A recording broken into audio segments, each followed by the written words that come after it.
My name is Carrie and I'm the Holistic Health Consultant.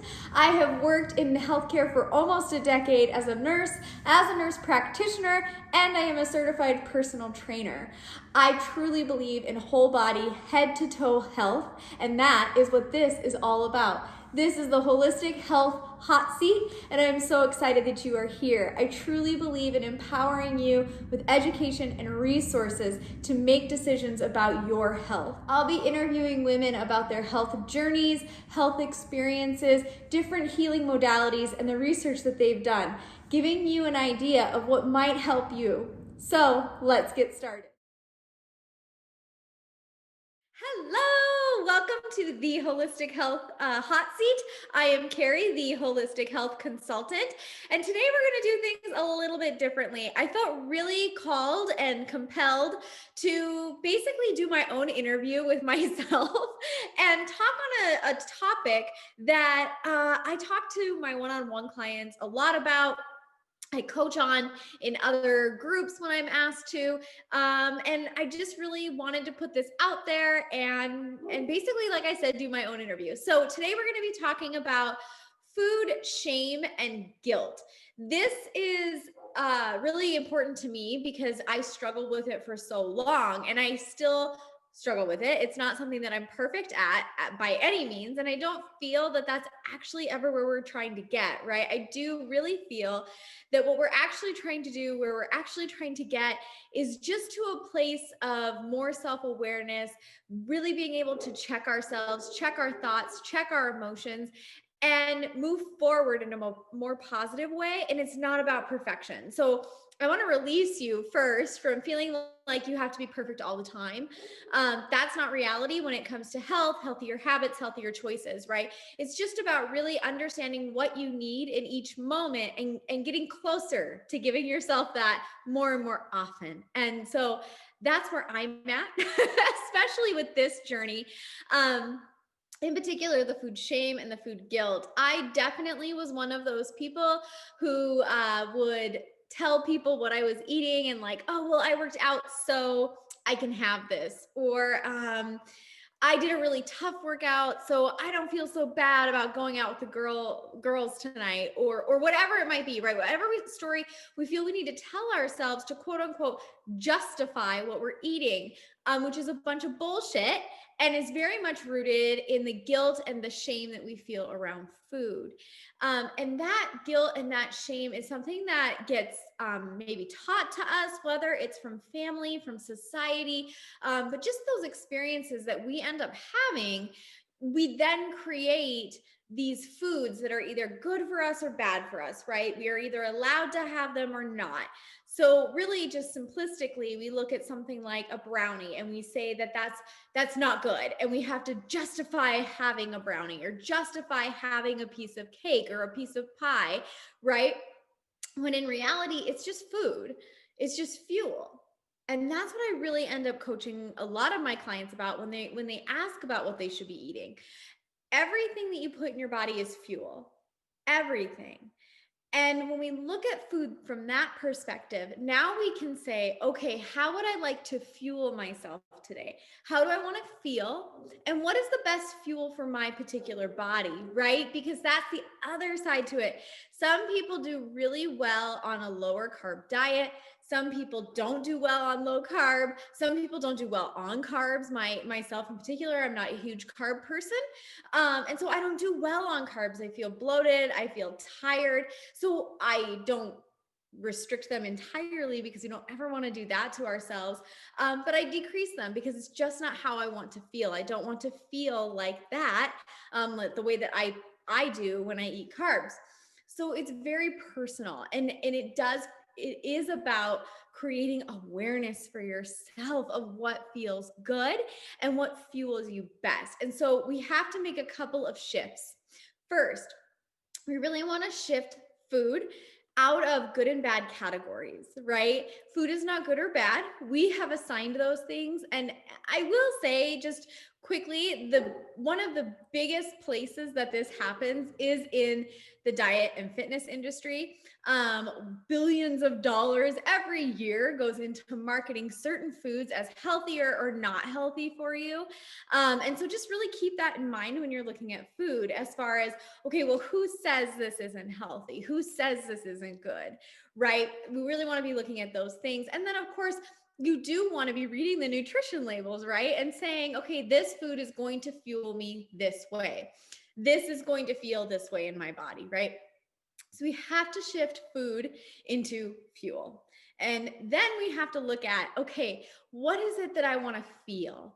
So there's a couple of ways to be looking at this, and a couple of ways I really encourage you to look at this is that, yes, you want to feel a certain way, right? You want to feel good. You want to feel energized. You want to feel like you're nourishing yourself. That's what you're after.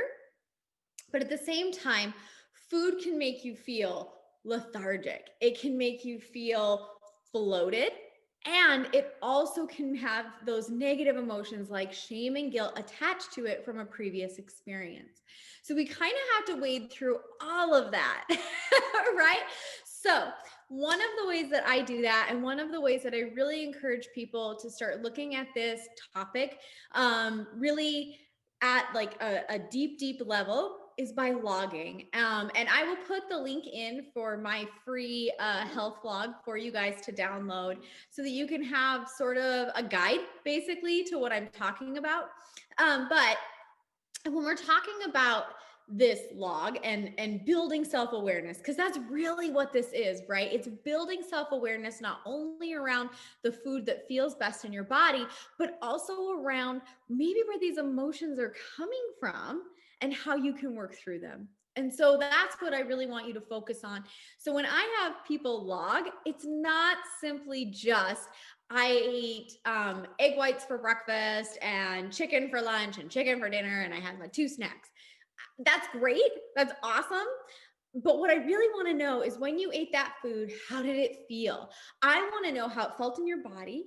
Did it feel nourishing? Did it feel like you were full? Did it give you energy for the rest of your day? Or was it a little too much? Did it make you feel a little sick, a little bloated? Did it give you heartburn? Right? We want to know all of that. And then when you were eating it, what emotions came up for you? Did it feel like, oh, I'm making a really great choice here, I'm really nourishing my body? Or had you told your story about this food in a different way, where you felt like you had to justify it, right? Like I said earlier, my really common go-to was, oh, I worked out hard so I can have this. Did you have to tell the whole world about the fact that, oh, I can have this because I X, Y, and Z, or I didn't eat this, so now I can eat that, right? And sometimes it's also the story that people are telling you, right? They see the food that you're eating and they make comments about it.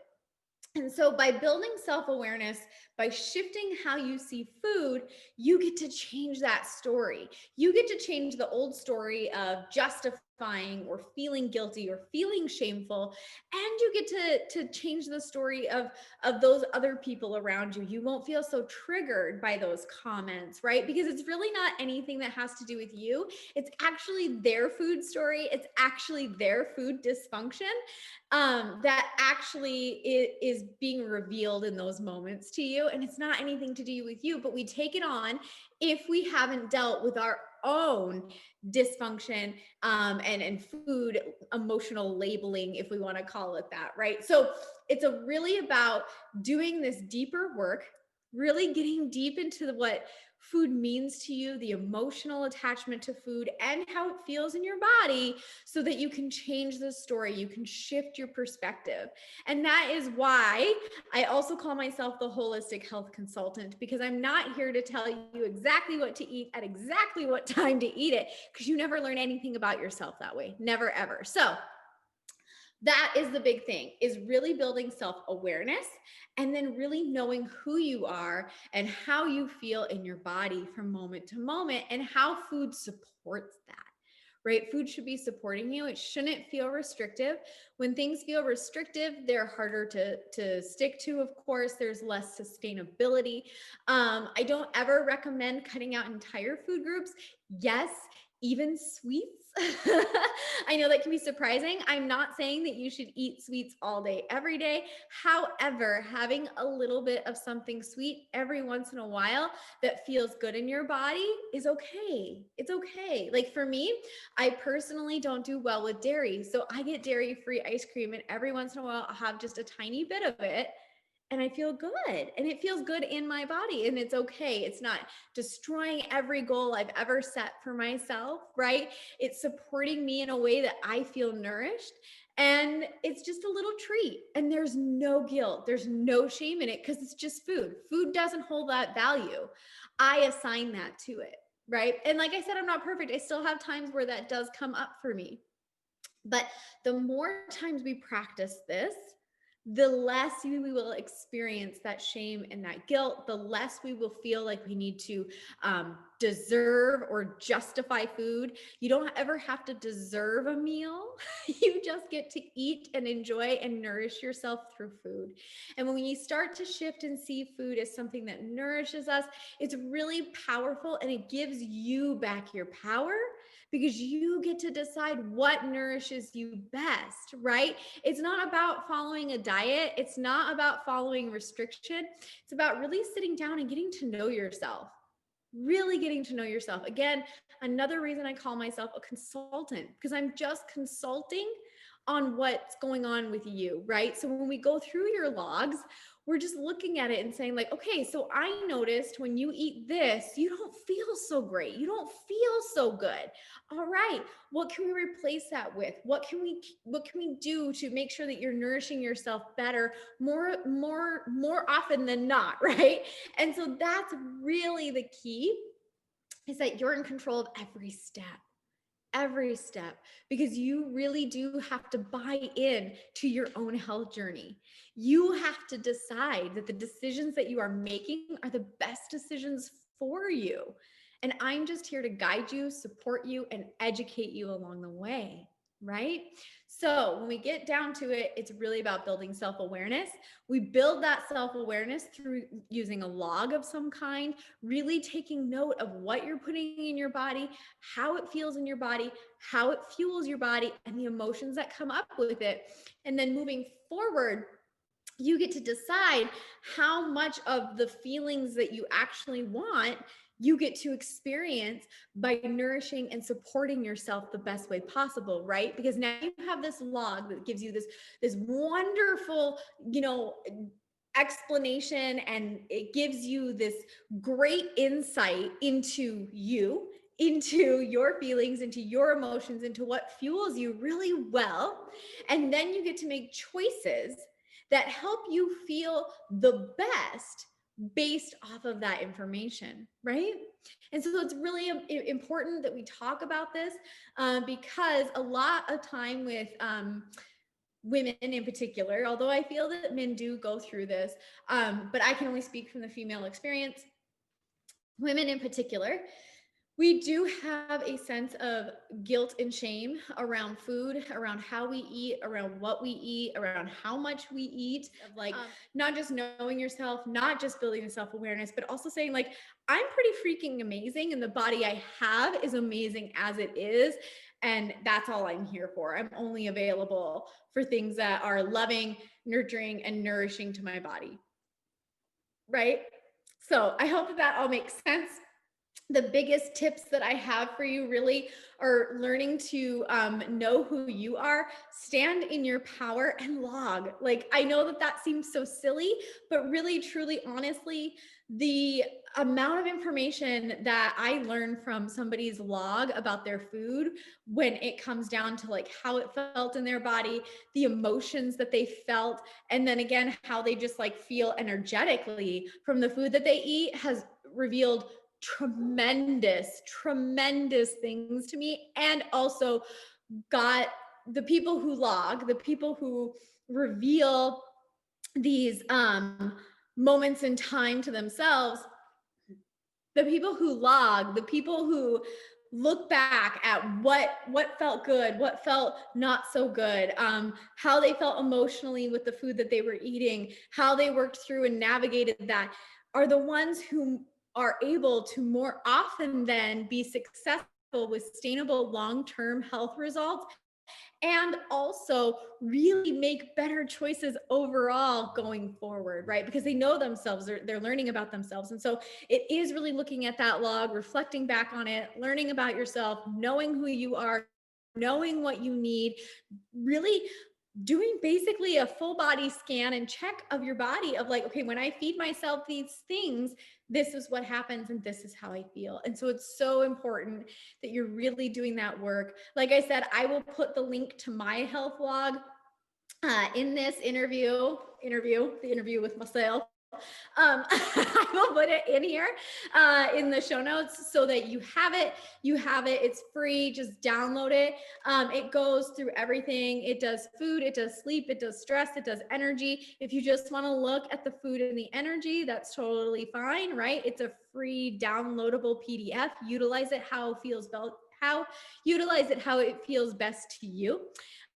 So yeah, I will make sure that I put that link in the notes so you have it. You can start doing the work. You can start learning about you, seeing what feels best in your body, and then moving forward, knowing that food has no emotion. We assign it, and you are also then the one that can basically unassign it, right? You are the one who is in control. You are the one who is in control of taking away that shame, of taking away that guilt, and just allowing yourself to nurture and nourish yourself with the best things in the world, right? And not just food.